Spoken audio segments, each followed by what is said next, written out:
Les amis, bonjour à tous, j'espère que vous allez bien. On se retrouve là parce qu'on est sur un moment important. Demain, c'est les huitièmes de finale retour avec Barcelone-Benfica, mais surtout le match retour du PSG à Anfield contre Liverpool après la défaite 1-0. Mercredi, on a l'Atlético Madrid qui jouera le Real Madrid après sa défaite au Bernabéu 2-1 dans un match qui à des moments aurait pu basculer, qui a été très serré. Bref, on va analyser tout ça dans l'ordre. C'est les trois matchs que je vais couvrir demain et après-demain pour la Ligue des Champions. Donc vous aurez des débriefs bien entendu pour ceux-là. N'hésitez pas à me rejoindre sur Instagram parce que le Insta, il est en train de grandir et tous les 10 000 abonnés, on a un concours. La dernière fois, il y a eu 3 gagnants du jeu FC 25. Là, on va avoir une grosse figurine manga qui va plaire à beaucoup de gens. Et n'hésitez pas à m'envoyer des messages, j'essaie de répondre le plus possible là-bas. Et on fait des petites analyses, des petits échanges en réponse aux questions. Et on parle football. Voilà, le lien est dans la description. Donc, comme je vous dis, voilà, on va aller dans l'ordre des matchs. Bon, le match qui a pour moi le moins d'enjeu, celui qui pour moi est le plus... celui qui est le plus simple à deviner pour le qualifier sera pour moi Barcelone-Benfica. Barcelone ayant gagné à 10-11 à Benfica dans un match où ils auront été dominés avec un Chesney qui a fait des arrêts de fou, une défense qui s'est bien battue. Moi, ce Barça-là, ils m'ont impressionné parce que c'est un visage que je ne leur connaissais pas. Subir à 10-11 dans un scénario qui devient catastrophique, t'es à l'extérieur, t'avais tout pour gagner ce match-là, tu te fais dominer, t'es à 10-11, tu perds un grand de tes défenseurs, et il va falloir subir et ne pas encaisser. C'est pas le visage que je connais du Barça qui arrive à s'en sortir dans ces situations-là, au vu d'un Benfica qui a été conquérant malgré tout, hein. On l'avait vu même à 11-11, Benfica contre le Barça, ils avaient été très dangereux, le Barça avait gagné, mais en vrai, ils auraient pu perdre, voilà. Le match donc des huitièmes aller avec Barcelone, on a eu le droit à cette individualité qui, encore une fois, la même chose que le premier match Benfica-Barça qu'on a eu dans la phase de qualification, c'était pareil. Un Benfica qui a vraiment mis en danger ce Barça et tout. Et l'individualité qui fait la différence, chose qui manquait un peu au Barça depuis Messi. Je dis pas que Rafinha est le nouveau Messi et tout, mais il manquait au Barça l'aspect où dans la difficulté, l'individualité sortait du lot. Et cette saison, bon, t'as des mecs comme Lewandowski qui peuvent te mettre ce but au bon moment, bien placé, mais ensuite t'as les génies, t'as les mecs comme Lamine Yamal. Tu lui passes le ballon, il peut t'éliminer un gars que le Barça ne pouvait pas éliminer depuis des années, hein, hormis Messi, ou Dembélé, mais le Dembélé du Barça, il a eu un petit moment bien avec Xavi, mais sinon c'était blessure et compagnie. En gros, le Barça actuel a les individualités qu'il faut, et là on a Rafinha qui sort comme ça depuis le match contre le PSG de l'année dernière, un petit peu dans ces environs-là, qui redevient un joueur d'une importance cruciale, à la fois avec le Barça, à la fois avec le Brésil, capable de prendre des responsabilités, d'être des plus décisifs au monde, et d'être un joueur qui va se bagarrer pour chercher un ballon d'or, quoi. C'est fou de se dire ça, mais c'est aussi la beauté du foot. Qu'un joueur inattendu, c'est déjà arrivé, hein. Beaucoup pensent que le Ballon d'Or c'était que Ronaldo Messi, oui, parce que vous êtes né dans une période où c'était Ronaldo Messi, il y a eu Kaka juste avant, mais des fois, une bonne saison d'un joueur qui n'est pas promis un Ballon d'Or dans sa carrière et tout, mais saison de fou qui gagne, et il est l'élément, le meilleur joueur sur le moment, il peut prendre un Ballon d'Or. Oui, Rafinha, je le dis, peut prendre un Ballon d'Or. Il en est pas encore là. Il y a des choses à gagner, tu peux tout perdre, mais il est dans une direction où il peut prendre un Ballon d'Or. Et ça, c'est énorme. Bref, Rafinha a donc mis ce but à 10-11 contre un Benfica qui te dominait chez eux et ça n'a pas été facile. Je sais pas c'est quand la dernière fois que j'ai vu aussi un gardien du Barça pouvoir les sauver à ce point-là, même si je ne serais pas ingrat envers Ter Stegen comme certains ont pu l'être, mais c'est vrai qu'il y a eu des moments où Ter Stegen ça devenait douteux aussi à cause d'une défense parfois et d'un Barça qui parfois ne sait pas reculer, ne sait pas jouer bas. Là où l'impression que m'a donné ce Barça de savoir encaisser des occasions de subir et de se battre tous ensemble pour gagner à l'extérieur un match de huitième de finale qui pour moi dans les années précédentes ils auraient pu perdre. Donc ça a été un grand match qui fait qu'au retour, à 11-11, dans ton stade, avec tes individualités, t'en mets un, ils doivent en mettre 3 au moins, je ne te vois pas, hormis scénario catastrophique qu'on ne peut pas anticiper, Mais le Barça, pour moi, n'a pas de raison d'être en grosse difficulté s'ils prennent le match sérieusement. On a maintenant le match à Anfield. Et là, les gars, là, on n'est pas sur de la rigolade. Alors là, on n'est pas sur de la rigolade parce qu'on peut pas savoir. On peut pas savoir. Il y a la norme des choses. Liverpool a gagné au parc, et là, ils vont être chez eux, donc ça veut dire qu'ils vont gagner.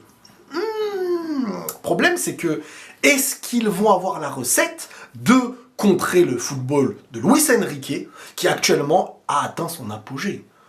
En tout cas, j'espère, parce que sinon, ça veut dire quoi? Et je veux faire un petit message aux supporters parisiens, qui parfois ne m'aiment pas trop avec tout ce qu'il y a avec Mbappé et tout. Voilà, c'est ok.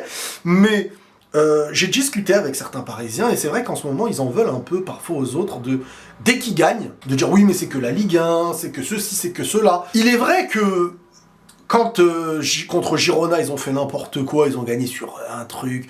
Contre Arsenal, ils se sont fait battre. Contre le Bayern, ils se sont fait battre. Contre City, c'est vraiment le match qui nous a offert un tournant parce qu'ils perdaient 1-0, 2-0. Bref, ils ont réussi à faire une remontada.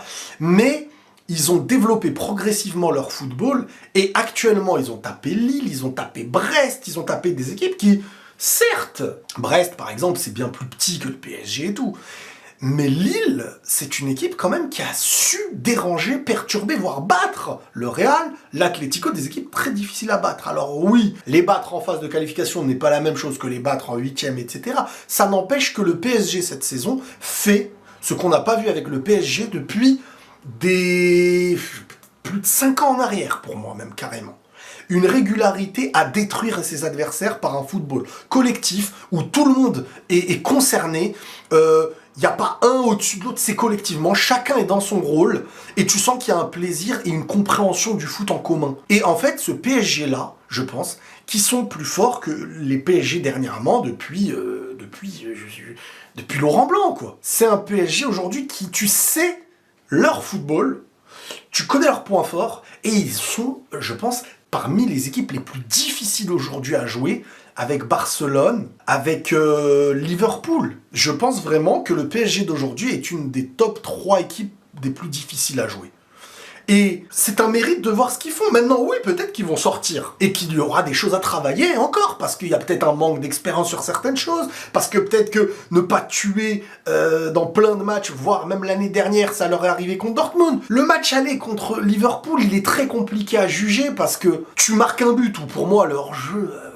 t'es à reculons, tu vas te replacer, donc t'es plus dans la direction de te replacer que dans la direction d'aller vers les cages, donc l'avantage, je sais pas d'où tu le tires, et faut dire les choses comme elles sont, le PSG actuel est vraiment monstrueux, et il nous le montre sur le quotidien de football cohérent, constructeur, pression haute, individualité, alors ils ont pas de pur neuf, mais quand tu vois ce que Dembélé fait cette saison, Barcola, et là le Kvara là aussi, très haut niveau, technique et...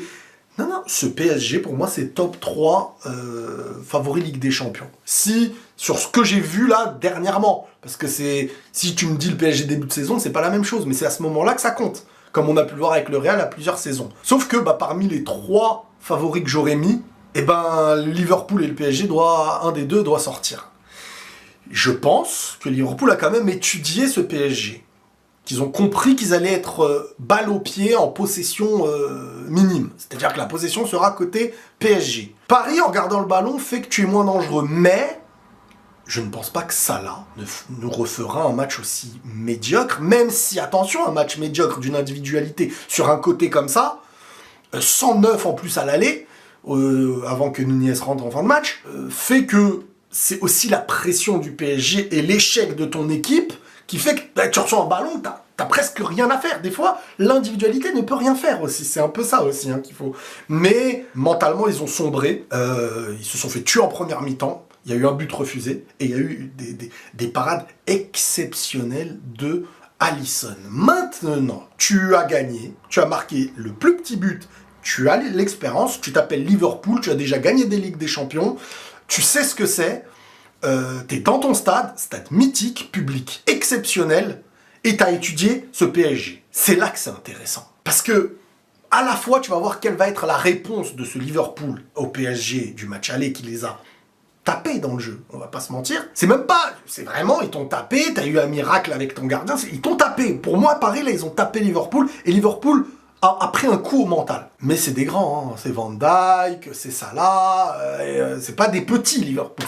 C'était peut-être, c'est le club de cette Ligue des Champions pour l'instant, de base. Hein. Et c'est là qu'on va voir si c'est vraiment ce club de la Ligue des Champions de base dans la réponse qu'ils vont donner au PSG, ou alors si c'est Paris qui, entre guillemets, va leur prendre la ceinture. Parce que sur ce match-là, à ce moment précis de la Ligue des Champions, parce que c'est ça le foot, c'est un jour t'es le meilleur, le lendemain tu peux ne pas être le meilleur. Mais sur ce match-là, on va me montrer qui est actuellement la meilleure équipe de Ligue des Champions sur ce moment-là. Moi, c'est comme ça que je le vois. Si Paris fait une remontada contre Liverpool et les tue, je mets Paris favori à cette Ligue des Champions. Si Liverpool gagne, encore une fois, sans la manière, ils l'auront fait, ils auront battu un grand favori à ce moment-là. Et après, le Real, Barça et tout, bien sûr, c'est des favoris. Barcelone, je les mettais deuxième en favori, on va voir ce que ça va donner, ils sont toujours dans le même environ pour moi. Et le Real, on connaît, capable du pire, du meilleur, on sait pas. En Real, on sait pas jusqu'à ce qu'il porte le trophée, en fait, c'est toujours comme ça. Bref, donc, ça va être un match retour hyper intéressant, parce qu'à la fois, Paris va avoir des occasions, et s'ils les mettent, ils peuvent tuer footballistiquement Liverpool, mais Liverpool peut aussi, en marquant un but, faire en sorte que le PSG doit en mettre 3, donc forcément se découvrir, se précipiter et perdre du sang-froid dans un stade qui va encourager à fond.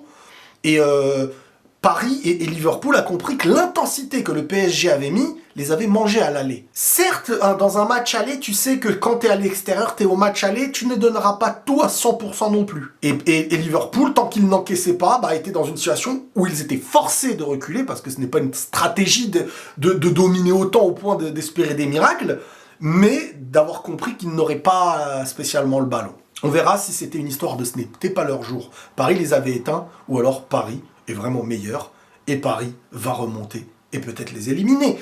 Mais c'est le match le plus intéressant parmi les matchs retour là, parce que un éliminé, on va perdre un très grand club cette saison, à ce moment-là de la saison.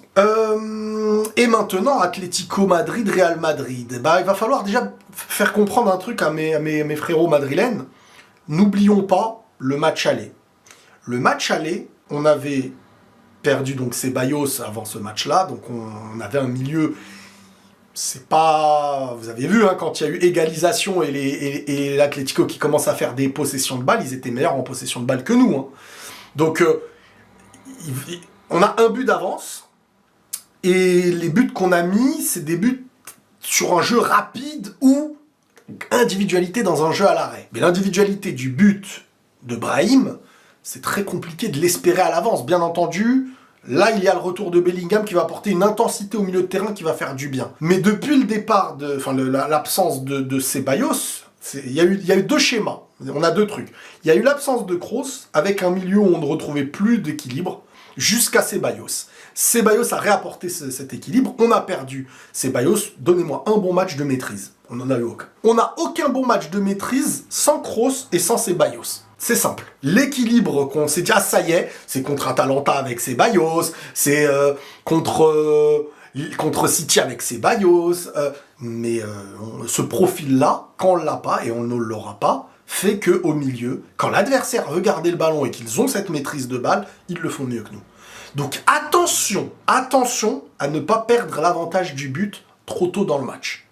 Il faut que ce soit toi qui viennes marquer ce premier but qui peut les éteindre.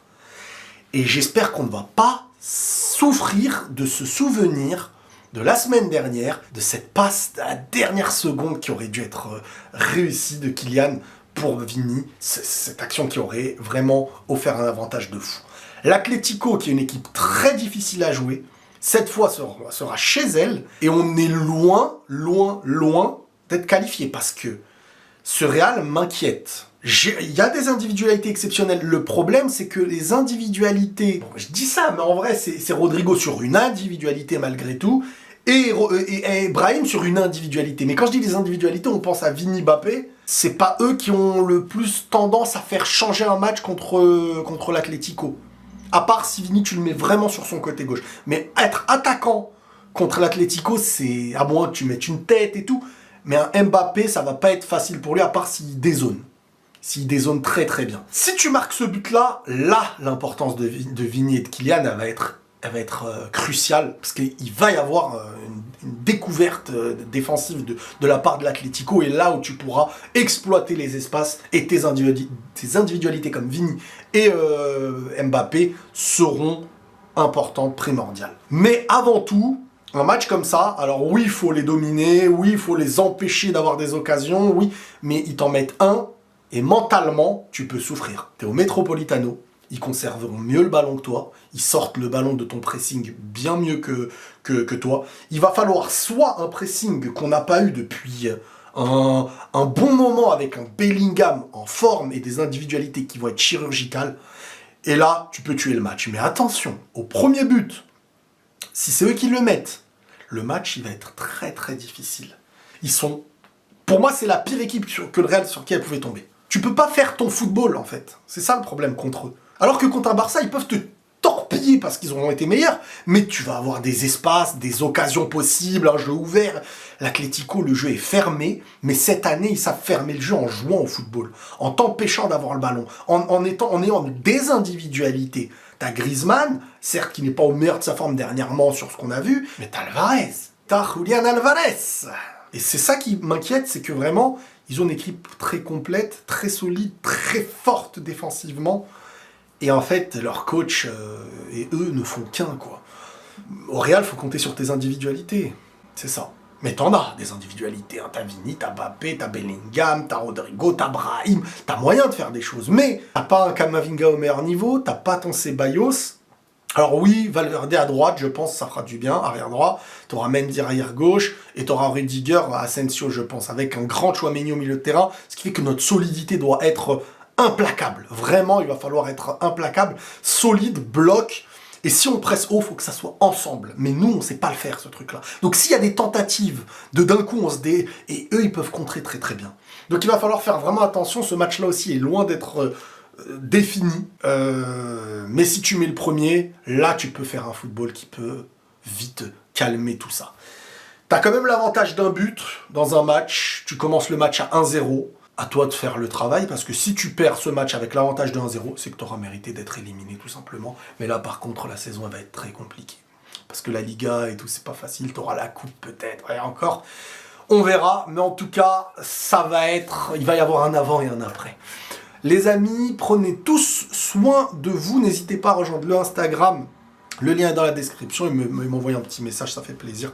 Et vos messages me font chaud au cœur, les amis. Prenez tous soin de vous, et la paix sur vous.